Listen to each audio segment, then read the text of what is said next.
If you are a business analyst and you want to understand what you do on a life project from start to finish, you want to stick around, because guess what? I'm sharing 13 steps that you would take on any life project from start to finish. I've also linked very good courses from top companies like Microsoft, from Google, from Meta, and so many other big companies that you can take on business analysis, project management, data analysis, and the likes. Without wasting time, let's jump into it.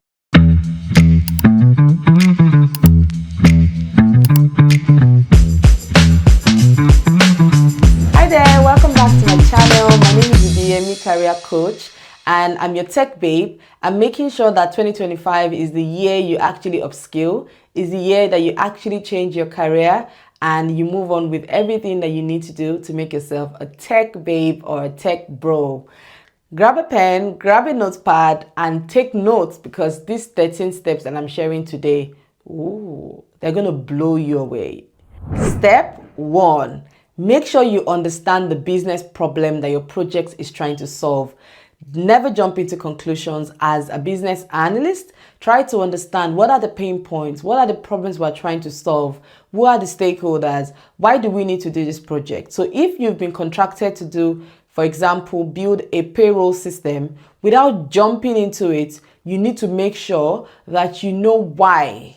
You want to make sure you know why there's a project in the first place. So this is the first place you start from. And at the end of understanding the why, the pain points, the stakeholders, the problems you're trying to solve, and also how you're going to measure the benefits and the success of your project, once you've got that in check, then you document the output of that in a problem statement to make sure you validate that with your stakeholders before you move to the next step. Step 2. Identify and engage with key stakeholders. Now, in this step, you are there to do the legwork. Yes, so you are there to do the legwork. You need to reach out to these people. You need to make sure that their input is loud and clear in what you are trying to do for them. No assumptions. IT, policy, compliance, the technical people, all of those people, make sure that you are identifying them and also engaging heavily with them. By doing a proper identification, you would know who are the direct end users of this system, who are the decision makers, who are the people that can shut down this project, and who are the people that I must please to make sure that my project is successful. Please don't underestimate this at all, because it's going to make or break you as a performing business analyst. Now, the output of step 2 is for you to document all your stakeholders in a RACI matrix, and I've got the templates linked for you in the description. All of the steps that I'll be talking about today would have templates linked in the description for you, so you can go grab them for free. Step 3. Map out existing processes. Now that you know the stakeholders, go to their office or call, if it's an online thing, call them on Zoom or call them on Teams. Tell them to share their screen with you and see firsthand what they are doing, what the pain points are, and what the manual processes are. Because in this step, you're all about analyzing the processes, identifying inefficiencies, and mapping out the things that do not currently work. In this step, you're looking to create process maps. You can use Lucid Charts, you can use Visio, you can use any tools that you're familiar with. There are quite a number of them that can help you to visualize your process. It's not necessarily about the tool. What you're really trying to achieve here is to understand the inefficiencies and for you to understand places that you can improve. And don't forget, validate those process maps with your stakeholders, because guess what? You might think you had A, but they were actually telling you B, and you've got it all wrong. So go back and validate the process maps with your stakeholders. Step 4. Gather and document your requirements. Start with gathering your requirements first of all, and that would require you booking meetings with your key stakeholders. You can use different elicitation techniques like interviews, like workshops, document analysis. It just depends on your organization, to be honest. There's no one size fit all, so make sure you're adapting to your current organization and how they run things. Okay, you could also document them as functional, non-functional requirements, high-level requirements. Make sure you validate those requirements. Now that you have your requirements, you need to structure those requirements. Now you need to break them down, okay? and also prioritize them. You can use Moscow technique, you can use high, medium, low, or even t-shirt sizing. It doesn't really matter. Like I say, no one size fits all. Use whatever is being used within your organization. Like I always say, make sure you get stakeholder feedback. If yes, then your stakeholder would always validate it. And if no, get feedback and iterate on the process. Step 5. Now you need to work with developers to make sure you're designing a solution that works. It's now time for you to translate those business needs into a technical solution. Sit with your technical team to understand security concerns, integration, and system requirements. Now it's time for you to start thinking about the solution. How will this solution work? What do I need to look at? Do I need to look at data? Do I need to look at any kind of API? What do we need to integrate with? These are very valid questions that should always be in your mind as a business analyst. Put those documents together and review them with your developer. Never assume that your developer understands. Walk them through the documents so that you're sure that whatever you've documented is technically feasible. The next step. Now, you're working with your developers and testers to support development. My assumption is that in the previous steps, you've already broken down your requirements into epics, features, and user stories as required. Now, development has started, and trust me, you're going to get a lot of questions. You're going to run a lot of ceremonies so that you are answering questions and you're also getting questions. You might also need to be going back to stakeholders as required to clarify requirements, and it's just going to be a very iterative process. You've now documented your requirements in some kind of project management tool. It could be Jira, it could be Azure DevOps, it could be anyone that you currently use within your organization. You're going to track those requirements. You're going to break them down into user stories, like I said, and also writing acceptance criteria to back them up. You'd also work with your testing and quality assurance team to write test cases. Plan for stakeholder testing as well, because sometimes you need to do internal testing before you do external testing. You also need to think about user acceptance testing in this step. I've linked a template in the description for user acceptance testing. Now you need to train end users. Identify who will be using the solution as an end user and train and support business end users.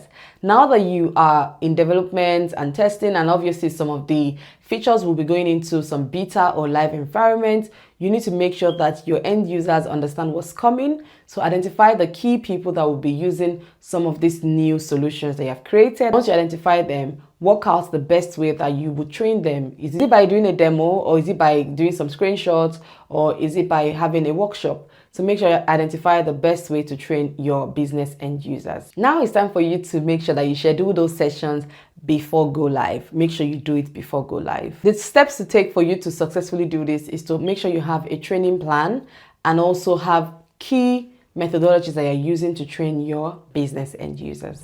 Step 8, we got there. Make sure that you finalize your go live plan before you eventually go live. You don't want to mess it up. You're about to graduate. Literally, it's your graduation day. Make sure you don't mess it up because you are inexperienced. So listen to this step very well. Your go live moment of truth is here. Make sure all the requirements have been met. Make sure they have been met. No assumptions, no fluff around.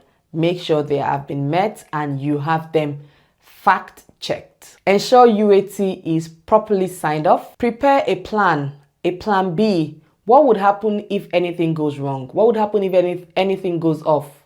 Please, a plan B is really, really, really important. And finally, make sure your support team, your technical guys, all of your colleagues, your product manager, everyone is on check. Like they're really on standby to make sure that they are ready to do anything that can help to solve problems on go live day. Make sure you also confirm any kind of data integration, migrations, all of those things should be checked off.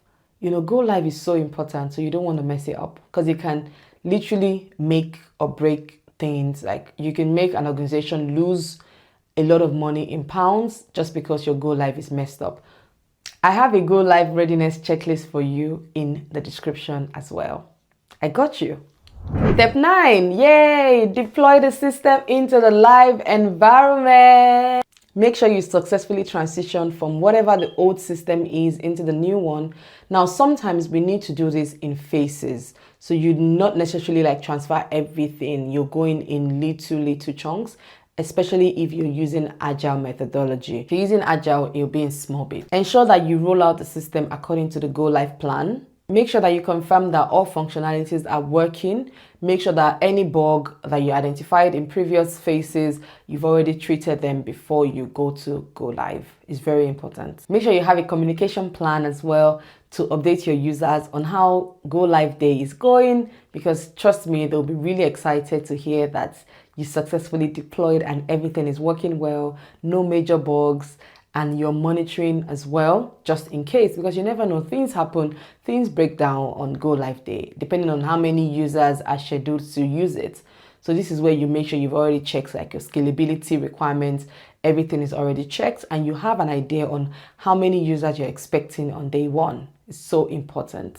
Step 10, handle go live issues. Now here's the thing, even with the amount of testing, perfect testing, use UAT testing, everything you've done, sometimes things just break down for no reason. These are some of the things that you should consider with handling go live issues. Ensure that you set up a post go live war room. Yes, we call it a war room, and it's there for issue tracking and monitoring. Make sure you have a dedicated business analyst or project manager to document and track issues. And make sure that you use a defect log to track these issues as well. You could actually log all of these issues in Jira or even in Excel, depending on whatever you decide to use within your project. Prioritize your issues as well. Prioritize your issues. They're so important. You can use high, medium, low so that you're tracking them and you're deploying them as important as they should be based on some complexities within your project. And make sure you are working with your developers to fix critical issues immediately.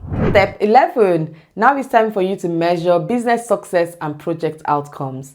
Now, if you're using Agile and you've just rolled out to a very small subset of your users, you might not be able to do a full measurement, but you might be able to work with some of the numbers that you have. Again, work within your project. Now, you need to compare before and after data, process rates, error rates. Did they drop? Was there any change? Quick wins, small wins, they all add up to the price. You could also get some product analytics and compare before and after. It will be really, really helpful. And also you can document some of your findings in a project closure report based on what you found in the data. Step 12. If you actually got to step 12, I just want to give you a big round of applause. Well done, well done, well done. Now it's time for you to conduct a lessons learned meeting with your colleagues. Capture what worked well, what you need to improve on, what you need to do better in the next project. What worked well? What should we do differently in our next project? What are the challenges that we faced that really, really held us back? These are the things that you want to be thinking about in a lessons learned meeting. Hold a retrospective meeting with your colleagues and make sure you document all of this in a lessons learned report. Step 13. Yeah, it's time to close the project. We've done so well and our project is doing fantastically well. Make sure you get final approvals and close your project properly. Get official project closure sign-off from your stakeholders, especially the key stakeholders. Make sure that all risks are closed, all issues are resolved, and there's no pending item that needs this project to stay open. Don't force your project to close. Make sure you conduct a formal project handover to your business users and stakeholders. Make sure you also send a formal and really nice and thoughtful email to thank everyone for their contribution to your project. It has been an amazing ride. Just because I mentioned all of the steps in 13 ways, it doesn't mean it's going to happen in 1 week or 2 weeks. These things can happen in 2, 3, 4, 5 years, or even in a year, or even in 6 months. It just depends on how big and complex your project is. The most important thing for you to do is to make sure you have documented every document from your project in like a SharePoint. Documentation is key to your role as a business analyst. And that's it. It's a wrap. Now you know how to run a project as a business analyst from start to finish. And trust me, you can even use this in your interview. to say how you finish the project from start to finish. That is just an extra tip that I thought to add to this video as well. Tell me in the comments, what is the hardest part in these 13 steps that you think is going to be so hard for you to implement? And I'll be in the comment section helping you to clarify. I've also linked very good courses from top companies like Microsoft, from Google, from Meta, and so many other big companies that you can take on business analysis, project management, data analysis, and the likes. And make sure you like, subscribe, and comment so you'll be notified when I have my next video.